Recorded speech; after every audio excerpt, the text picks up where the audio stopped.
Welcome to the ARMR Report, everyone. Thanks for joining me on a Saturday. We have a lot of fun things to uncover and discuss today. Let me remind you all, this is the ARMR Report, stands for Algorithmic Risk Management Research. This is a show about quantamental investing. It's a combination of quantitative execution using algorithms and computer strategies, and we combine that with a fundamental foundation. That creates alpha, and that's the information edge I share with you every Saturday. So here's what we're going to do today. We're going to follow a bit of a different path, I think. I want to walk you through step by step what the market's doing, where we think it's going. We're going to back it up with some ideas. We're going to talk about precious metals. We have to, right? Because that's what's driving alpha in our portfolio and what I've been talking about for the last month or so, trying to get you on this silver bullet that's left the station, okay? Then we're going to talk about a couple of ideas that are on our whiteboard, some changes we made to our portfolios at the ARMR Report, and then of course we'll get to questions and answers. So feel free to load up the message board as I go, and then at the end I'll come back and we'll start going through it. So couple of programming notes, right? I don't know you. I can't possibly tell you what stocks to buy, okay? I'm sharing with you 30 years plus of experience managing capital, both my own and for clients. We do this through our interactive brokers relationship right now. So anybody who wants to work with us can do that. But what I am trying to do here on this show is put you on my shoulders, okay? I want you to learn from my successes and my failures, all right? And hopefully make your experience as an investor more effective, and you'll see your net worth grow over time. So obviously, if you enjoy this conversation, the thumbs up always helps me out. If you guys want to subscribe either to this channel, you can do it right down here in the description portion. I also have a website for you to go in a bit of a deeper dive than just once a week on Saturdays, and that's the armorreport.com, ARMRreport.com, right down here. Check it out. All right, I wanted to start with a thought. I have a 3-year-old daughter. Okay, I'm wrapped completely around her finger, and I think she knows it. This is a problem for me. But she did say to me this morning something I wanted to share with you because it just made me really think. We're laying on the couch, we're snuggled up. She just looks at me completely out of nowhere and says, "Daddy, what's the difference between glitter and the sun?" What's the difference between glitter and sunshine is what she asked me. And I just thought that was such a wonderful existential question. And kids are so great at making you look at things differently, seeing different angles, having thoughts you never had. And so how do I segue that into the stock market? You've got to think a bit like that. You've got to see something and understand different angles to understand the stock market. It's not what you see at face value. It's not what they tell you on CNBC. It's not what you read in Wall Street Journal or Barron's.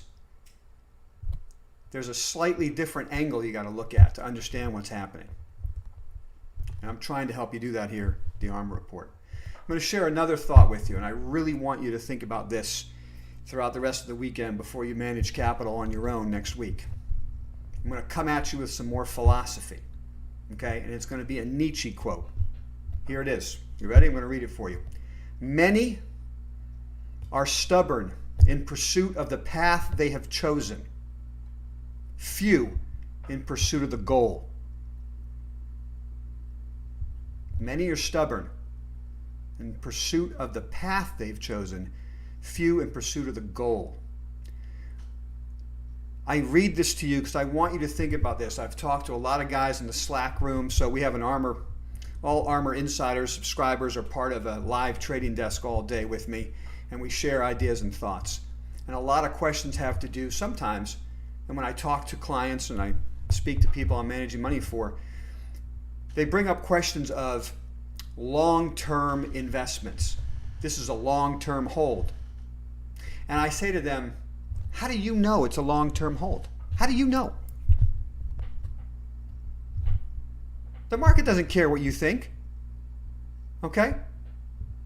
So Your pursuit of the path is that you think the investments you're making are long-term investments. That's your path. But I submit to you the goal that you should be pursuing is protecting capital and capturing upside. That's the goal. Increasing your net worth, not the path that they teach you at university about investing.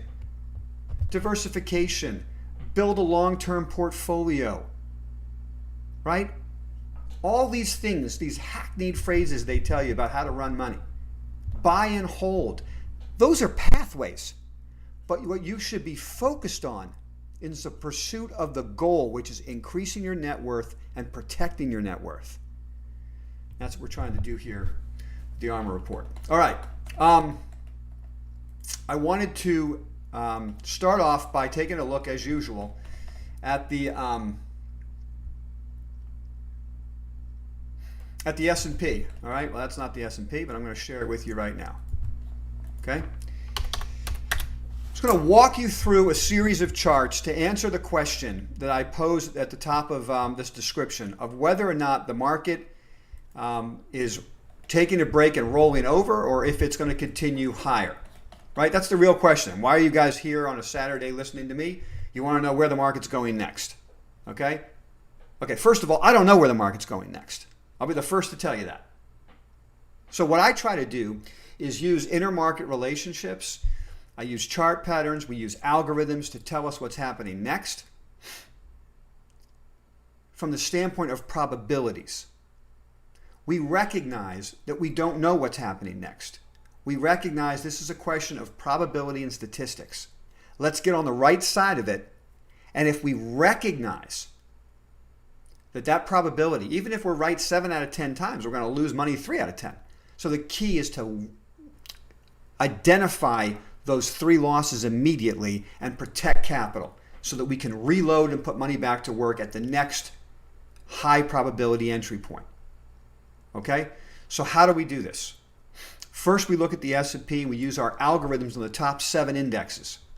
That's the S&P, the Dow, the small cap, the NASDAQ 100, the momentum index, the value index, and the IBD 50. Those 7 drive our risk decisions. Let's look at the S&P. We're just going to look at that today.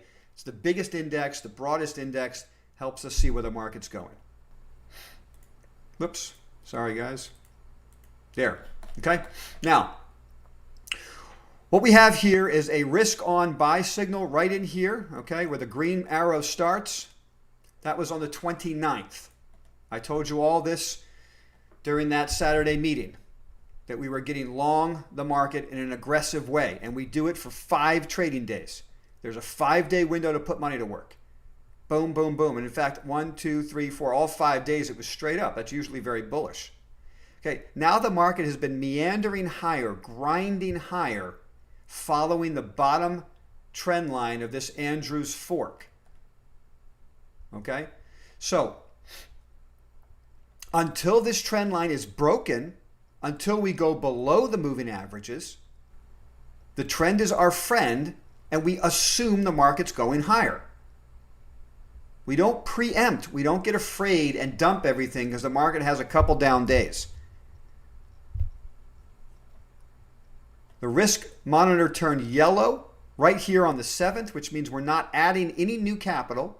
We're just riding what we've got for all it's worth. We can take losses on stocks that hit stops and invest that capital, but we don't commit new capital at this point.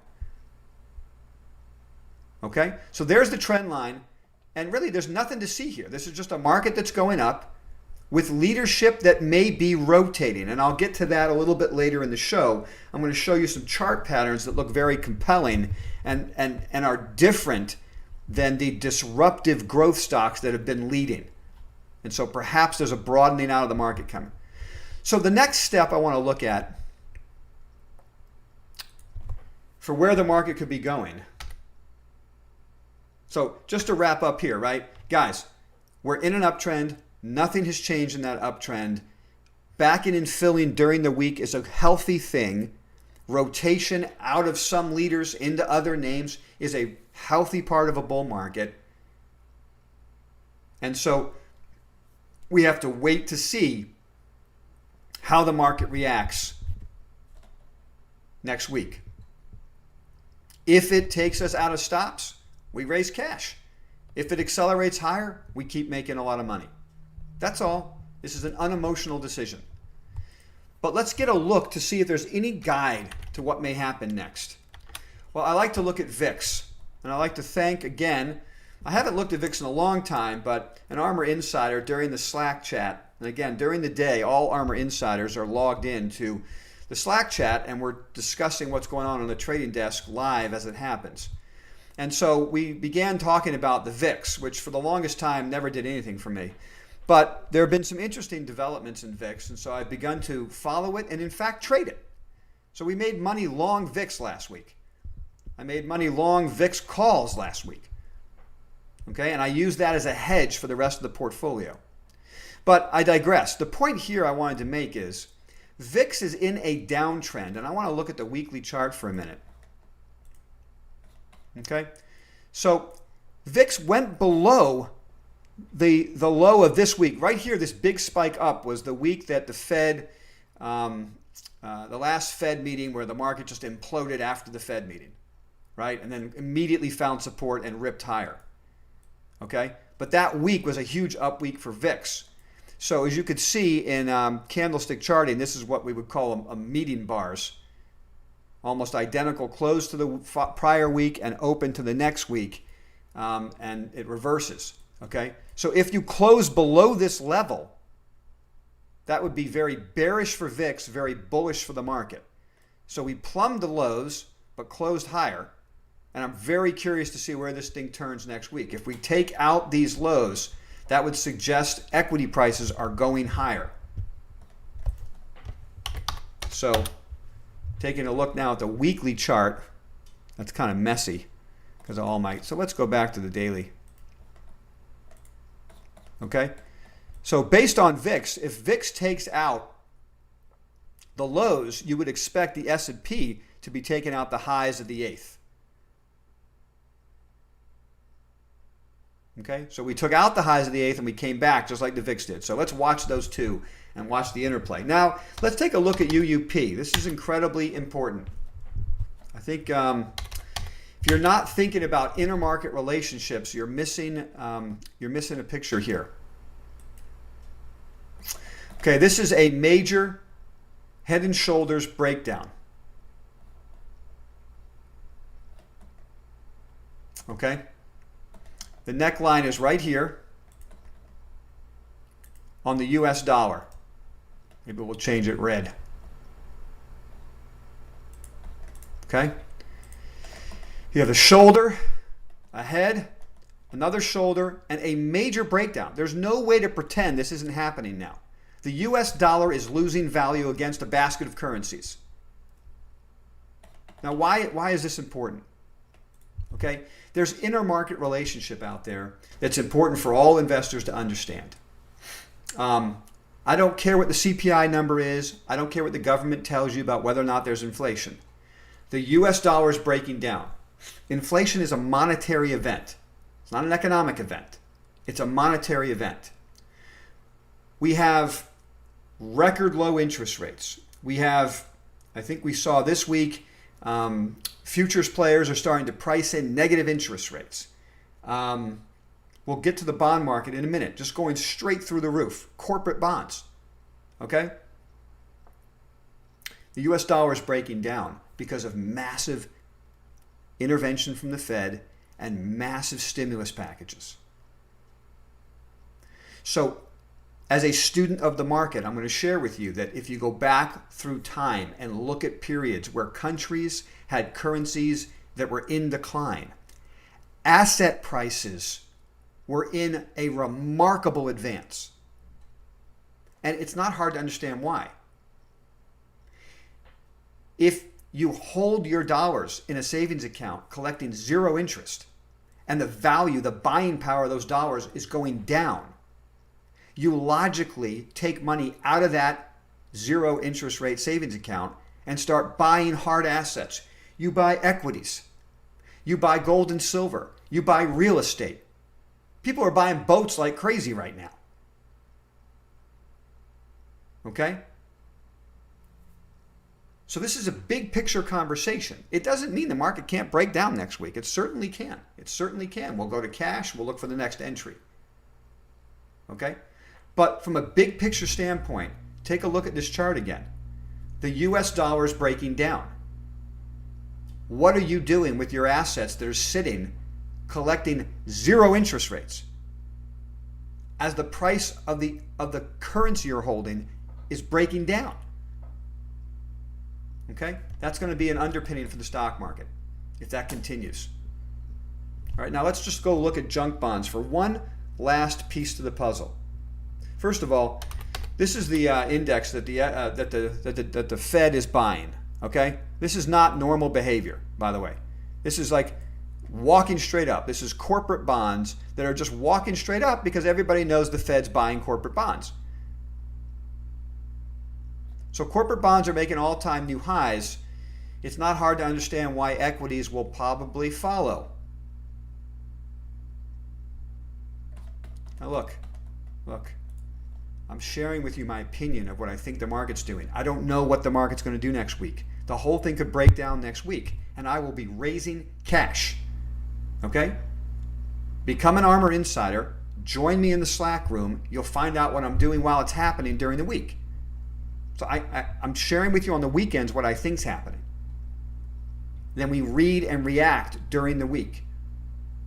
That's the ARMR investing way. 3 stages.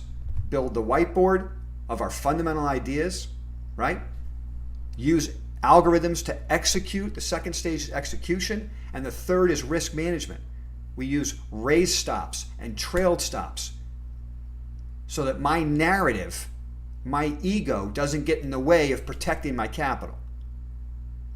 That's the caveat to this conversation. I'm showing you charts that suggest the equity market should go higher.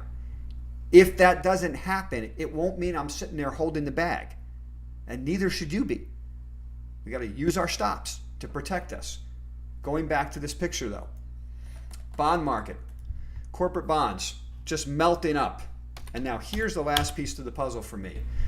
So the market last week looked like it was struggling at the end of the week. We saw some big cap stocks selling off, Microsoft on earnings, Netflix on earnings, other names going down, Intel collapsed, okay? IBM had an earnings announcement and nobody apparently paid attention to it. It looked like a good number, which begs the question, if IBM announces a positive earnings number and nobody hears it, did they actually ever announce anything? But look, see, corporate bonds are in a complete skyrocket, but junk bonds usually follow equities a little bit closer. And look at junk bonds closing at the high of the week. They're closing at the high of the week. Okay, so what I think is happening here, and now I'm going to show you the rotation. So the triple Qs last week obviously sold off from their highs. Okay, so the leadership took a break, and IBD 50, computer will catch up to me, the IBD 50 also took a break. All right, I'll tell you what. Whoops. There's the IBD 50, okay? So not much of a break from this is the what I would call disruptive growth stocks. They're just building a base in here. Nothing wrong with these stocks. Nothing wrong with the triple Qs taking a break. So the question is, will that lead the market lower or is there rotation? So I submit to you that high yield junk is suggesting there's a rotation coming, not a breakdown. And the rotation, look at that chart and now look at the small cap index. Looks very similar. Okay?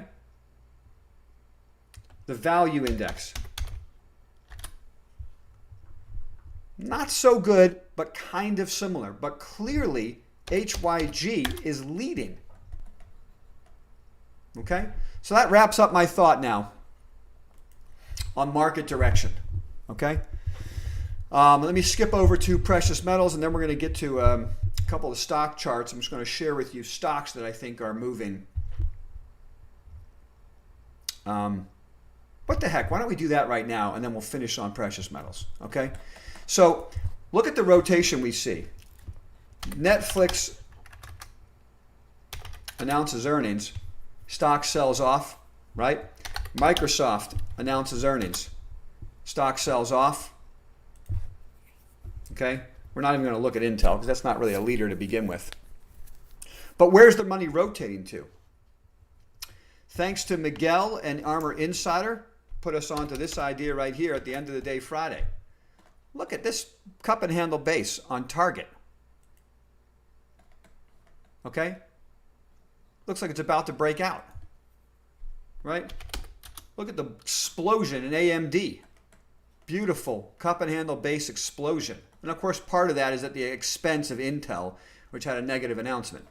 But look at that. Semiconductor stocks continue to lead. Right? A couple down days means nothing. They're just right on the uptrend. Okay?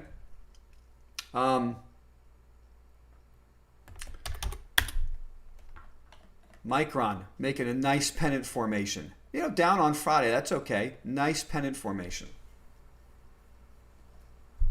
Money's rotating, guys. Here's a recent position in ARMR portfolios. Perfect tight pennant breakout for Home Depot. Stocks going higher. Take a look at XHB, the home building index. Home builders are on fire. Money's rotating. And that is a positive thing for the stock market. Now, look, if the big cap, tech stocks crash, okay, everything might come down for a week or two. It's possible. But if they just rotate, so they have a couple down days, then they bounce, and they kind of build a base and go sideways after an enormous 2-month run, and money rotates into home builders and, anything related to real estate type of names, all these kinds of stocks start to move higher, value stocks go up. That's just a nice bull market. And if that coincides with the VIX breaking down and junk bonds breaking out, that's a recipe for a continuation of the mechanical bull market. Okay? If that happens, we'll be on it. If we hit our stops, we'll raise cash. Now let's look at precious metals real quick because it doesn't get any better than this. Okay? Here's silver. And I assume you're all with me on this by now. Okay? So the last couple of weeks, maybe for the last month or so, I've been saying to you that the silver bull market hasn't even started yet. Okay? And then last week I showed you this chart and I said the silver bull is about to begin, ? Okay? So today I write to you, the silver bullet has left the station. It's a complete runaway. Take a look at gold just to get an idea of it's not at the expense of gold. Gold's been leading. This is phenomenal action. And let me tell you something, guys. It gets back to that breakdown in the US dollar. That is a major breakdown. Look at this in the US dollar. It doesn't get more obvious than that. So among all the other reasons why I've been sharing with you that gold and silver are the place to be to build alpha in your portfolio, now you have to add the US dollar breakdown as more fuel to that fire. Tell me you're with me on this, guys. Every ARMR Insider is on top of this. I hope you guys are with us and enjoying this run. Now, what's going to happen going forward? Who knows? Okay? It's crazy. Short squeezes get crazy. If you don't believe me, take a look at this. Okay? Last time we had a run like this, it was 10 months of a skyrocket, right? From 17 and change up to $55. What was the high there? Somewhere around there. $50 maybe? $50, okay? So we've just left the station here. And now, number one, you better not be asking me, can I go buy it now? Please don't be asking me that. Right? I've been preparing you for this for a month. So you should be making money on this asset already. Right? The ARMR investing way is to buy weakness in the midst of strength. It's not to chase blowouts. Okay? So, what's happening here on silver? Well, I shared with you that last week that coming into the end of the month, we have a 38-cent spread between the expiring contract for silver on July 31st and spot, which would never happen unless there's some short squeeze coming. People don't believe they can get spot delivered, so they can deliver against the contract. Otherwise, they would be shorting the contract, selling the contract, and buying in spot and closing up that spread. Okay? They're not doing it because they don't believe they're going to get the metal in spot to deliver, and then they'll be on the hook. That was the key piece of information the last few weeks that let us know a blowout was coming in silver. Now there's something strange going on in gold. It's in backwardation for the next couple of days, which is bizarre. It's the opposite. Gold almost never goes into backwardation, and it probably won't once this contract settles. But there is a definite concern out there in the precious metals that you won't collect what you need in the spot market to deliver. Okay? Now, those of you who have been following me for months, those of you who are ARMR Insiders know that at the end of each month, I always say to you, we usually get weakness in the metal because of OPEX. OPEX is Monday. It'll probably create some weakness. It may not this time, right? If we're in the midst of a short squeeze, it may just skyrocket. I don't know. But I want to have some fun with you guys today and say this is great, and we knew it was coming, and so it created massive alpha in our portfolios this week. Hopefully it did yours. But we also have to, manage our enthusiasm. And so one way to do that is a great look. I want to thank Chris, another ARMR Insider, for putting this into our Slack room. I'm going to share this with you. Take a look at our Slack chat board, okay? And Chris put this picture in here. So as you can see, last time silver exploded from 17 up to 49.82 at the peak, there were multiple 10% pullbacks along the way. So you had a skyrocket, and yet you still had to suffer pullbacks of 10%. Okay? So we have to expect that behavior. Don't get surprised, guys. Don't get surprised. Don't get surprised if you have a sell-off in silver and start thinking this is the end. Okay? This isn't the end. It'll be a normal sell-off in an overall uptrend. Okay? This is also why we don't chase. If you want to add to positions, you wait for the sell-off. Then you pick it up. Okay? So take a look at this just to put it in perspective. And thanks again to Chris who put this in the room. So here are the other silver moves. 1971 to 74, 76 to 80. You can look at the colors, right? 2003 to 08, 2008 to 11, which is this red move right here. Right, the biggest move is 76 to 80. Okay? And now here we are in 2020. It's right here. Can you guys see this? It's just started. It's just started. Okay? So, do I run out there and add more? Do we do that today? No, we don't. I think we're all on the same page there. We don't run out and do that immediately. You want to keep some powder dry. If you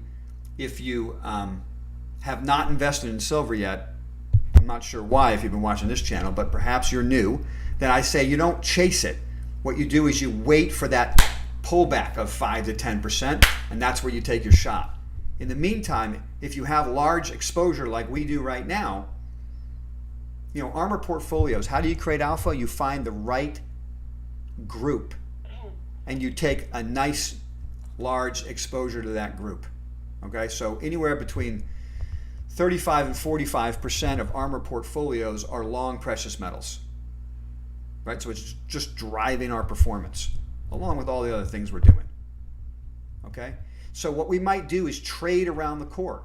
We might take some pieces off when it gets completely out of hand and then have some firepower when we get that 5 to 10% correction to put the position back in. We might, okay? If we want to just sit back and relax and watch it run and trade less, then we just use our moving averages, 14-day, 25-day, 50-day, depending on the stock and the performance and all these different things. If you're an ARMR Insider, just call me if you want and we could talk about which index I'm using. But anyway, that's how we're going to handle that. So enjoy the ride. Don't chase. Be ready to pick up more on pullbacks if you see them. Now, questions. I know before I get to your questions, I know guys were asking me about Sprott Physical Silver, PSLV. There was not an announcement. It was a shelf offering of $1.5 billion to buy silver, which would be 8.8% of the global supply every year. So you guys, a lot of people weren't sure what that meant, and it was reported incorrectly on the internet. No surprise. So let me make this very clear, okay? Those types of funds, Sprott funds, those types of funds, they always have a shelf offering out there. They'll expire and they put a new shelf offering out there, which allows them to acquire metal at advantageous prices when necessary. One way to explain it right from the mouth of Eric Sprott is that if there's more people buying Sprott physical silver and it needs to be created, the way the product works, I guess the market maker, if you will sell the extra silver, and then Sprott Physical has to buy the silver to create it. Okay, so that doesn't happen in chunks of 1.5 billion. It just happens normally. So that's a shelf offering. It's always out there, and when one expires, they put another one out there. It doesn't mean they're about to buy $1.5 billion of silver. Okay, so they may use up that shelf faster than normal. Maybe that shelf might take a year or two under normal circumstances, and maybe now it takes 3 to 6 months. We don't know. But the more demand, the faster they'll use up that shelf. But it's not a negative for current shareholders of PSLV, and it's not like some wild positive that they're going to start, buying up all whatever supply and squeezing the shorts. That's not what's going on. Okay.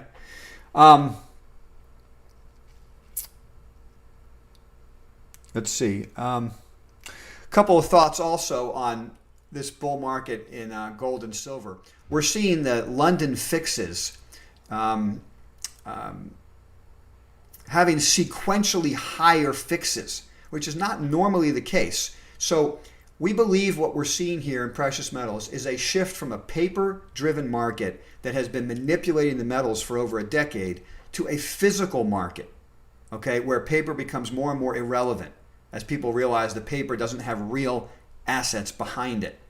Okay, and in a world where you look at that chart of UUP and a collapse in that currency, US dollars, probably other currencies will be going down at the same time, maybe just not at the same rate. You get a demand for physical, and you get a repricing of physical. That's the bull market we're in the metals. And we can see that starting to happen with the London fixes going to sequentially higher levels, which in the past you would see lower fixes. Even if the price was going up, it would fix lower on the paper market, shenanigans, and then trade higher. But now it's fixing higher. And let me tell you something, if you're short, you're scared out of your wits when that starts happening. Okay? Also, I don't want anyone ever telling me or asking me, I mean, you can do it if you want, and I'll be kind, but technicals and overbought readings mean absolutely nothing in a short squeeze. Okay, even in a strong bull market, I've seen things be overbought for months.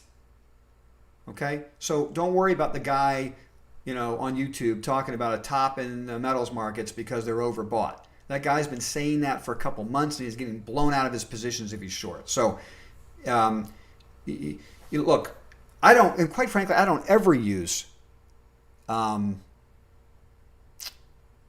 those types of indicators in any of my algorithms to predict what's going to happen next because something's overbought. That is let me tell you something, one of the most important things about investing is cutting your losses quick and riding your winners as hard and as long as possible. And if you're using an overbought reading to get you out of your positions, you're seriously hampering your ability to build net worth. Go do the research on your own. Go back and back test manually. Look at it. The biggest moves you'll see, geez, they stay overbought forever. Okay? So anyway, those are my thoughts on metals. Let's get to the Q&A, guys. All right. Those are my thoughts on metals and the market. Hopefully you guys are all ready for Monday. Now let's see what we can look at here. Q&A. Okay, Mark's asking me about AGEN and CENX. Spec plays. Let's take a look. AGEN. Take a... Okay, AGEN. No interest in that. Don't even know that company, so I can't help you on that. I'm not looking at small cap infectious disease companies. That's like a football. Oh, let me say this. I'm glad you asked me about this stock though, because it reminded me of this. ARMR portfolios. We raised cash right out of the biotechs for right now. We're not long biotechs or pharmaceutical in a time where Donald Trump is deciding to beat the war drum on drastically reducing drug prices. If we're going to hear that all the way up to the election, that may put a top into these stocks for now. Long term, I don't think it has an effect. I'm watching biotech. It's at the top of my whiteboard. I'd love to buy it back. But when you have a president running for re-election who's decided to suppress drug prices to get voters, it's going to be hard to make money in that arena, at least in the short term. Now, that could be wrong. If they set up again and take off, I'm wrong, and perhaps I'll buy them back. But for now, I had to take a break and think about that one. Also, you guys have known me for a while to be an owner and a lover of Slack, symbol work, WORK. Okay, we do not own this stock anymore. All ARMR Insiders know we sold this, I think it was on Wednesday, early in the morning Wednesday actually. We got out of it immediately when it broke below the 50-day moving average here. And the reason we did that, well, first of all, it was violating a stop, but we sold it early in the morning, which we don't normally do. And we did it, so we sold it like 31 3/4 or something. The stock closed the week at 29.72. The reason we did it, and I explained this to ARMR Insiders on the Slack trading desk while it was happening, so insiders, bear with me. I just want to share this with everybody who's watching. The company announced that they were suing Microsoft in the European Union over unfair business practices. Now, on the one hand, you could say, well, that's just the right thing to do because, Microsoft is bundling Teams and it's unfair. But the reason I immediately exited the position when it hit the stop is that I think the management of this company has been telling Wall Street that Microsoft is not a competitor, that they can beat Microsoft at their own game, and that the total addressable market, the TAM, is big enough for both of them, and there's just unlimited upside. So then why do you go out there and sue them in the European Union? I don't understand that. And so I have to take that off of the top of my whiteboard. It's on the whiteboard. I love the company. I don't understand that move. It makes it sound like they're having trouble competing with Microsoft in Europe. And perhaps that will mean they'll have trouble competing in the US. I don't know, but that's what it sounds like, and that's why we sold it. All right, next question.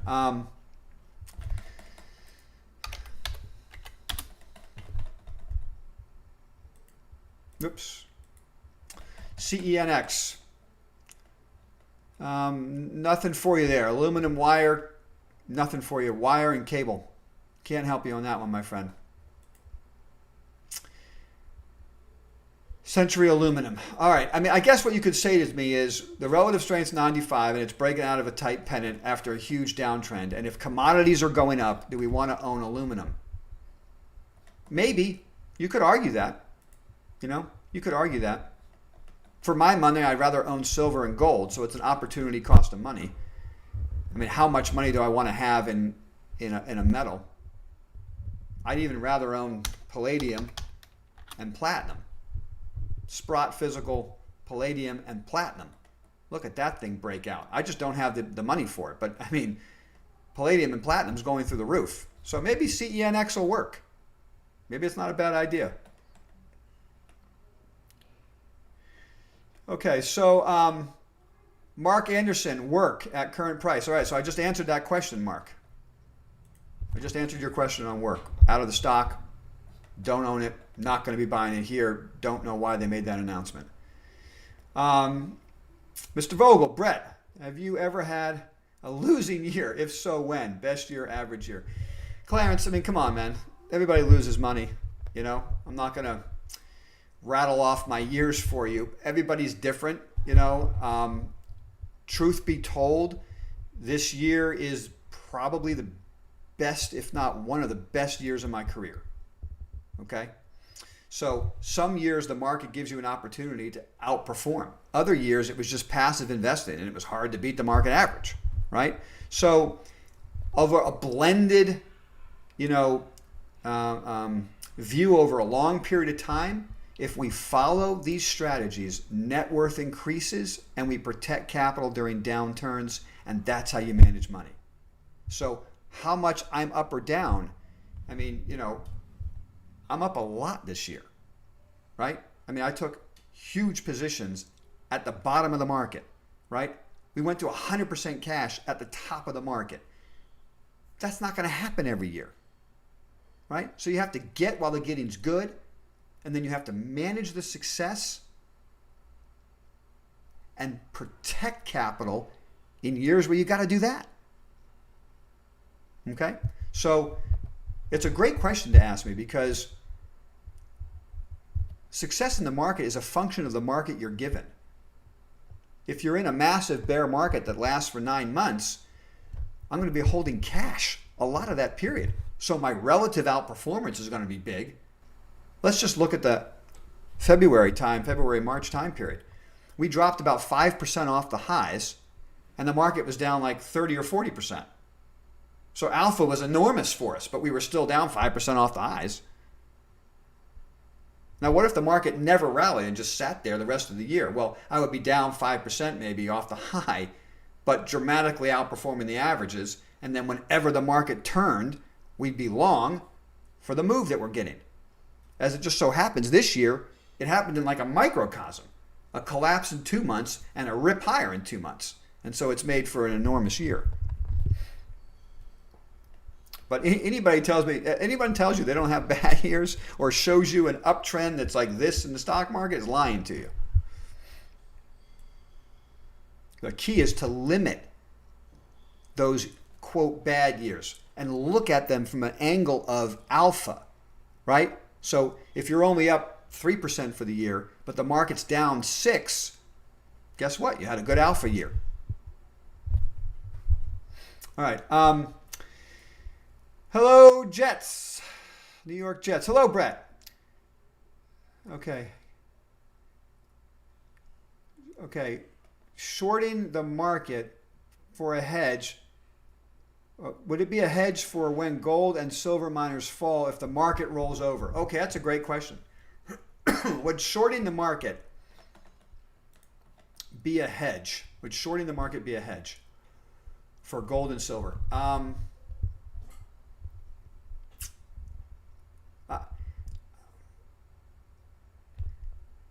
going to say I don't know the answer to that, and that's not how I hedge my gold and silver positions. So I'm long our favorite gold and silver positions, which you can see when you log into the ARMR report. If you're an insider, you'll see the stocks that we own.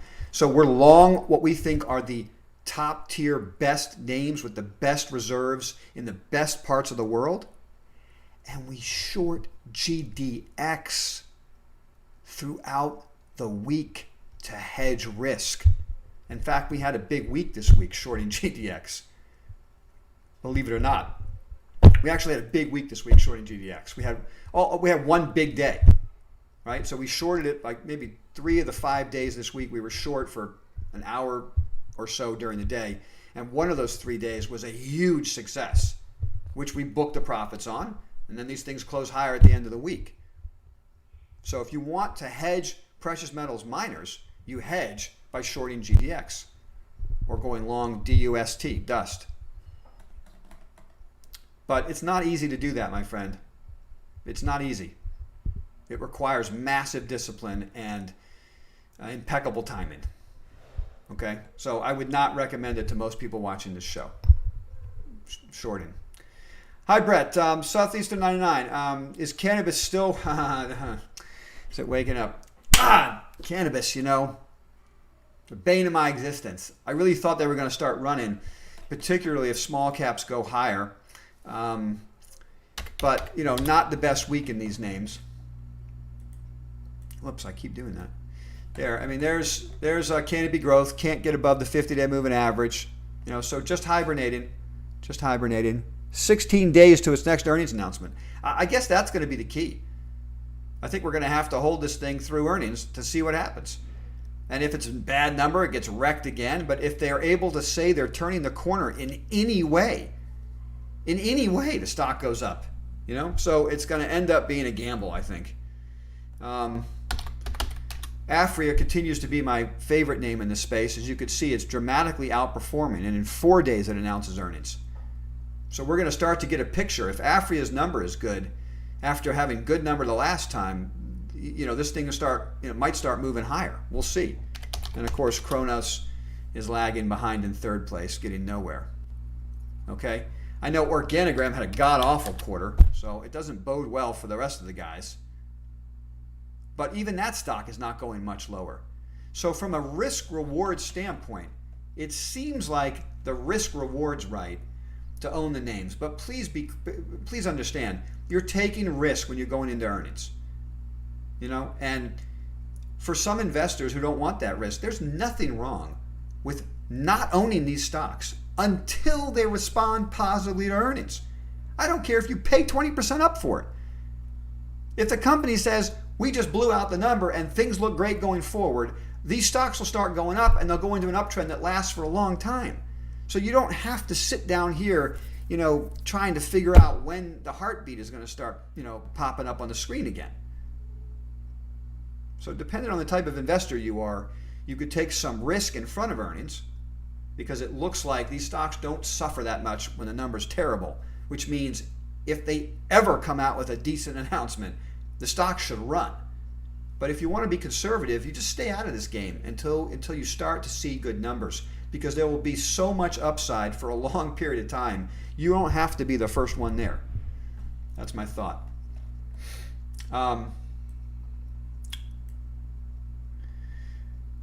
NGD and MUX. So you can certainly go down the list now of small cap and mid cap metals companies, but it's just not how we like to invest, right? So we're in the leaders, we're in the biggest names. I used to really like McEwen Mining, but haven't been there in a long time. You know, New Gold, these are dollar stocks. Look, if this thing gets out of hand like we think it will, these stocks will go up a lot. But to me, it's about, you know, the ARMR report is risk management. It's about managing my risk. I need liquidity and I need leadership for me to put money to work. I don't like to chase tiny stocks with no liquidity, betting on a continuation. You know, it just doesn't, that is not the ARMR investing way. So I wish you the best of luck. I'm not telling you not to do it. Go do your own thing, but you're not going to see me doing it. Okay. Eileen, thank you very much. Give me a like. Hit the like button if you've enjoyed this. Thank you so much. On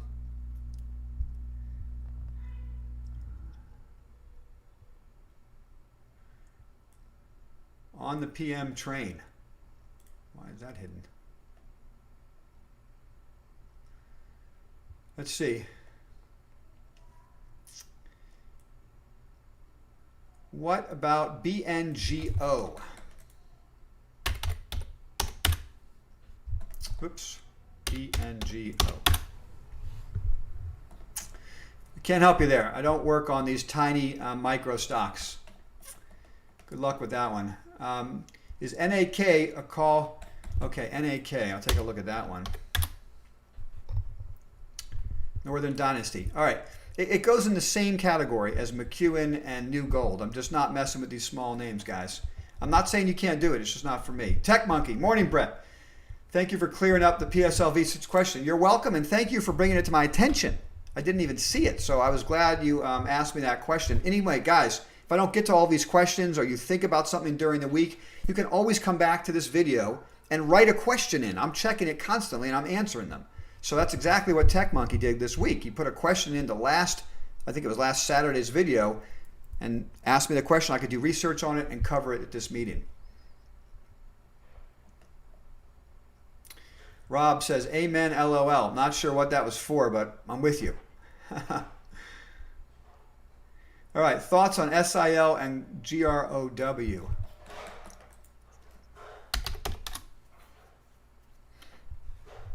Global silver miners. You know, it's an ETF on silver. I mean, I think my thoughts are clear there. I think silver's going a lot higher. I'm not buying this stock here, and I'm not chasing any of these names, but it's I'm sure a decent ETF. I haven't looked inside of it recently, but not a bad way to play it. For me, I'm going to own particular individual silver stocks, and I own silver directly, and I would use the ETFs as a hedge. That's how I'm doing it. So I might short this asset if I think silver is going to be, down for a day or two. But that's just me. I'm not saying you can't do it. If you own it, and that's the only silver play you own, that works great. I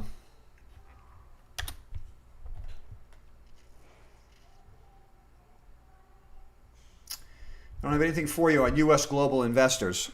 Advisory service, mutual funds, $3 stock. Not for me, guys. Not for me. All right, Brett, what are your thoughts for the EV market stocks? All right, well,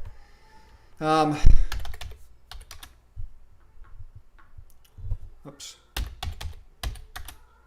All right, I'm so glad you asked me this because I want to know where are all the cheerleaders on Nikola now? Where are you guys? I don't hear anybody chirping to me now about how great Nikola is.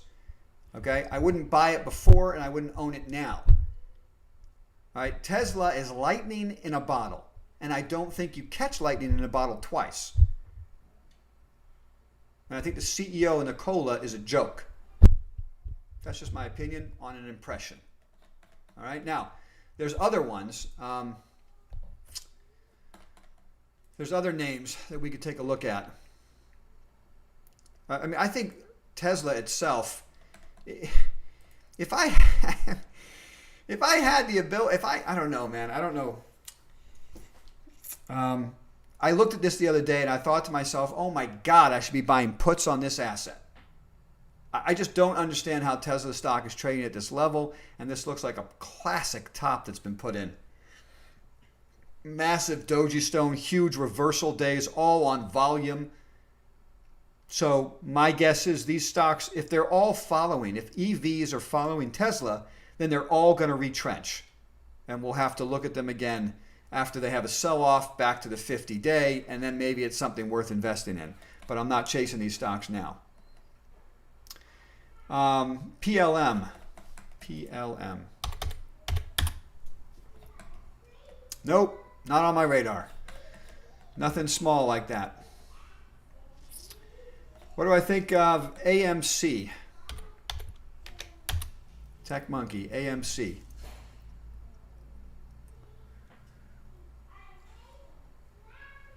And CNK. So you're asking me about these entertainment, cinemas opening up at some point. You could put them on your whiteboard. They're not the type of names that are going to go on my whiteboard. And the first place I'll go for money like that is going to have to be Disney. But even Disney's not working out right now.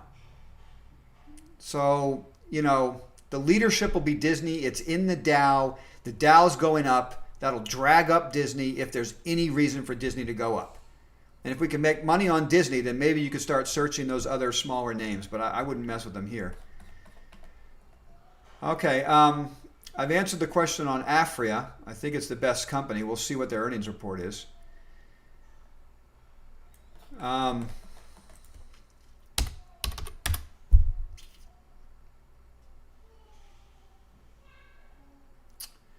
Yeah, that's interesting. You can own Sprott. That's a great idea. Who came up with that one?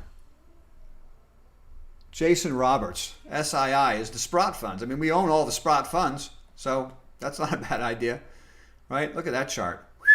Blowing out. But I just don't like the asset gatherers. I don't buy those stocks. I just have other places I'd rather put money. And I'm certainly not chasing chart patterns like that, right? We buy weakness in the midst of strength. We don't chase strength. Which software platform do you use to manage your stock portfolio? Thank you. Asking Tech Monkey. What software platform do I use? What you're looking at right now is William O'Neill. It's called MarketSmith. The other charts you're looking at are TradeStation. I use TradeStation charts. And of course, I manage all my own personal capital and capital I manage for investors through Interactive Brokers. So I guess those are the three platforms that I'm using. Okay, Jasmine, how are you? Glad you could join us. What do you do if you believe gold price would reach 4,000 an ounce in November or December of this year? I always love where your head is, I always love it. Strategies like call options, current ARMR report positions, or something else. Thank you. All right. First of all, rein it in. Rein it in, Jasmine. Okay? I don't think you invest based on an assumption that you might get $4,000 gold by November. We have to manage risk, right? The ARMR report, the ARMR investing way, it's about buying weakness in the midst of strength and then riding those successes as long as we can. We don't pyramid up. We don't chase things because we think that something might go to 4,000. The market doesn't care what we think. I'm sorry to say it. So I have to offer a thought of managing enthusiasms. Do I think it's possible? I don't think, what do I know? What do I know? What does anybody know? We're in a short squeeze. They could go a lot higher. So I'll just go back to my comments before. If you're going to add to these names, you have to add on weakness. Next week we have OPEX. Usually things get weak during OPEX. So maybe we'll get some sell-offs Monday and Tuesday, and you could put positions on if you want to. ARMR portfolios are already loaded to the gills with metals. I'm not going to put 100% of my portfolio in metals. It's as big as I can possibly get it right now. So, and it's been like that since the end of March, early April. So I'm just riding this success. You got to control the greed aspect. I wouldn't be buying calls. I can't, maybe, look, you're an ARMR insider, and maybe what we should do is chat one-on-one and take this off of here. Okay, so as an insider, you got that right to call me. Give me a call. You can call me today when this is over. I'll be at the desk for another hour or so, okay? Or we could talk on Monday. Let's move on from there. GrowGen, I love it, Tech Monkey. It didn't have a great week, but I love it. Okay, I love it. It hasn't been taken out of the portfolio yet. Okay, as long as it stays, above that 50-day moving average, probably we're going to stay long this position. But there's the pennant that it formed. It broke out and reversed, kind of, and not the greatest weekly chart pattern. Right at the bottom of its weekly graph. That's pretty not what we wanted to see. So while I love the company, we still have stop losses. If the stop losses are taken out, we'll go to cash and we'll look to reload. But right now we're still long the position. Why so much insider selling in GrowWorks? I never, Southeastern, I never care about insider selling. Insiders sell for all kinds of reasons. First of all, they haven't had a chance to sell until right now, where they finally did a secondary. They've been locked up in that stock for years as they built a company. They're diversifying their assets. Somebody gets divorced and they have to sell. You have no idea why they're selling. Now, I do care about insider buying. There's only one reason an insider buys. He thinks his company's doing great and it's going to go higher. Okay? But insider selling doesn't really tell me anything. In retrospect, you might come back to me and say, oh my God, the stock dropped and we knew it because they were selling. And I would still say to you, I didn't know it. I could show you hundreds of companies with insider selling as the stock skyrocketed. Okay?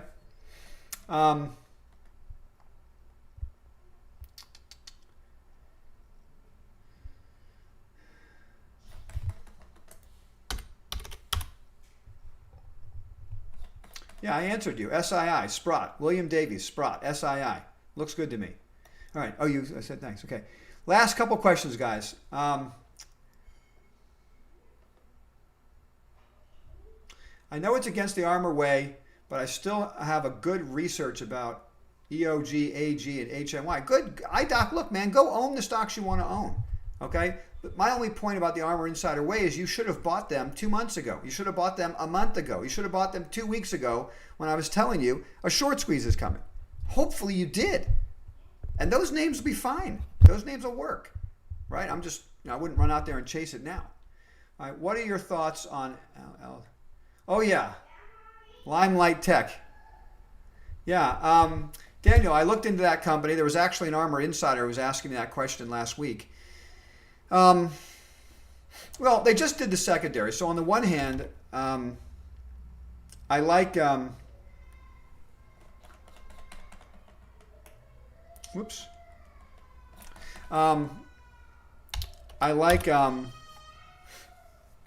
I like buying stocks after they've done secondaries and the stocks come down on the weakness. So there's the chart pattern. It's come from 8 down to 6. So that's a nice move in there. And the question is, does it set up a chart pattern that makes us want to buy it? I have to do some more research. I don't really love the management team, I'll be honest with you. That's just at first glance. I was on a couple conference calls. I didn't love it. So for me to get long the asset, I'm going to have to do some more work and really come up with why. Not just because they might be another stock like Fastly or Akamai. I'd rather own Fastly and Akamai. So I'll have to do some more work there. Instead of buying on NAK. Okay, great. Tech Monkey. Fantastic. Oh, you have a fantastic weekend too, my friend. Thank you very much. And last question is SpaceX. Okay. Mr. Alba, we already talked about NAK, right? So Northern Dynasty. I mean, I got nothing else to say there other than it's a metal stock and these stocks are going up. But I don't talk very much about $2 stocks that are small cap in nature. Okay? It's just not my thing. I stay with the big institutional names where I have liquidity and confidence in the management team. So nothing wrong with that stock. If you own it, well done. But I'm not going to put it on the ARMR whiteboard. I'm not going to own it in ARMR portfolios. SPCE, Matt.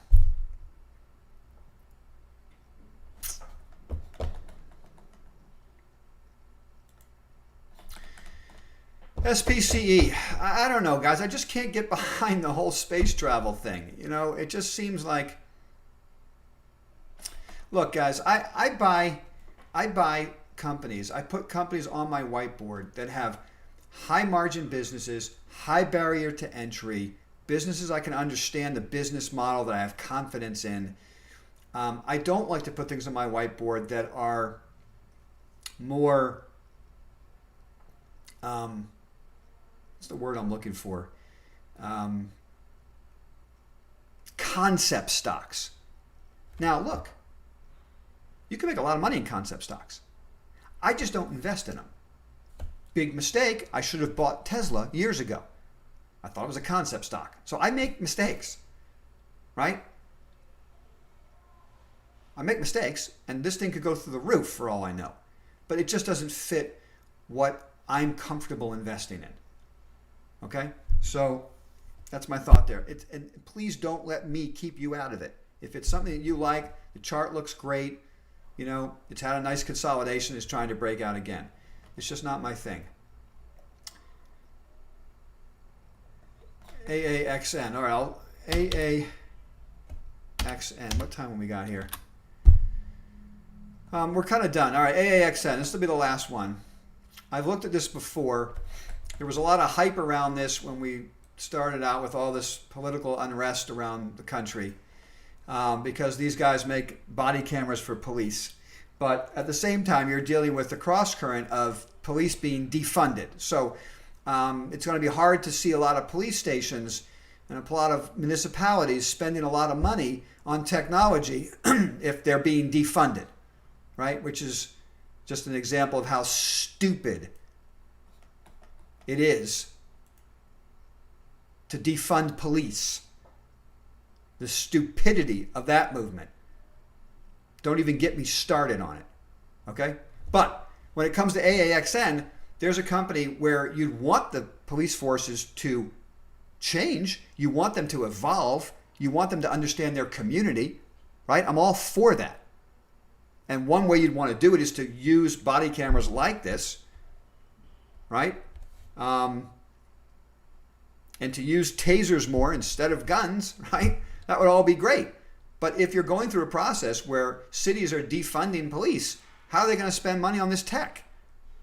I just don't know. And that's kind of where it leaves me right now. I don't know what to do with that chart and that stock. Okay, guys, look, this has been lots of fun as always. I look forward to talking to you guys next week. I'll see the ARMR Insiders in the Slack room Monday morning for the morning meetings. We do them every morning, 8:30 in the morning, getting ourselves ready for the trading day.